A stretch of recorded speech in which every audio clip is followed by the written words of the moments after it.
Good morning all. ഞാൻ എടുക്കാൻ പോകുന്നത് സ്കൂൾ ഓർഗനൈസേഷൻ എന്ന് പറയുന്ന ടോപ്പിക്കാണ്.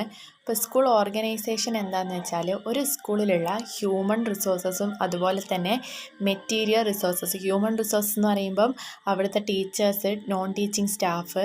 മെറ്റീരിയൽ റിസോഴ്സസ് എന്ന് പറയുമ്പോൾ അവിടുത്തെ ഇൻഫ്രാസ്ട്രക്ചർ, കരിക്കുലം, ഇതൊക്കെ മാനേജ് ചെയ്യുക, ഓർഗനൈസ് ചെയ്യുക. ഇതിനെയാണ് സ്കൂൾ ഓർഗനൈസേഷൻ എന്ന് പറയുന്നത്. അടുത്ത നമ്മൾ നോക്കാൻ പോകുന്നത് സ്കൂൾ ഓർഗനൈസേഷൻ്റെ ഫങ്ഷൻസ് എന്തൊക്കെയാണെന്നാണ്. ഒന്നാമത് providing A structured learning environment. അതായത് ഒരു കുട്ടികൾക്ക് ആവശ്യമായിട്ടുള്ള ഒരു ലേണിംഗ് എൻവയോൺമെൻറ്റ് പ്രൊവൈഡ് ചെയ്ത് കൊടുക്കും. പിന്നെ അവിടുത്തെ റിസോഴ്സസ് മാനേജ് ചെയ്യും. അതായത് ഹ്യൂമൻ റിസോഴ്സസും മെറ്റീരിയൽ റിസോഴ്സൊക്കെ മാനേജ് ചെയ്യും. അടുത്തത് കരിക്കുലം ഇംപ്ലിമെൻറ്റേഷൻ. അതായത് ഓരോ ഏജിലുള്ള കുട്ടികൾക്കും ആവശ്യമായിട്ടുള്ള അവരുടെ ആ ഒരു ഏജിനനുസരിച്ചിട്ടുള്ള കരിക്കുലം പ്ലാൻ ചെയ്യും, ഡിസൈൻ ചെയ്യുകയൊക്കെ ചെയ്യും.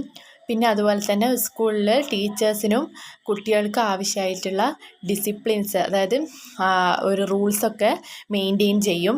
പിന്നെ കോർഡിനേറ്റിംഗ് സ്കൂൾ ആക്ടിവിറ്റീസ്, അതായത് സ്കൂളിൽ അതായത് കരിക്കുലർ ആക്ടിവിറ്റിയോടൊപ്പം തന്നെ കോ കരിക്കുലർ ആയിട്ടുള്ള, അതായത് എക്സ്ട്രാ കരിക്കുലർ ആക്ടിവിറ്റീസ് ഓർഗനൈസ് ചെയ്യും.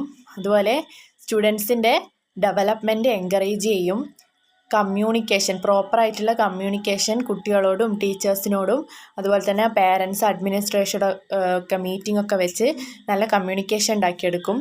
പിന്നെ ടീച്ചറുടെ ഡെവലപ്മെൻറ്റിന് ആവശ്യമായിട്ടുള്ള വർക്ക്ഷോപ്പൊക്കെ എൻഷുർ ചെയ്യും. അതുപോലെ തന്നെ എഡ്യൂക്കേഷണൽ ഗോൾസ് അച്ചീവ് ചെയ്യാനായിട്ടുള്ള കാര്യങ്ങളും ചെയ്യും. ഇതൊക്കെയാണ് സ്കൂൾ ഓർഗനൈസേഷൻ്റെ ഫങ്ഷൻ എന്ന് പറയുന്നത്.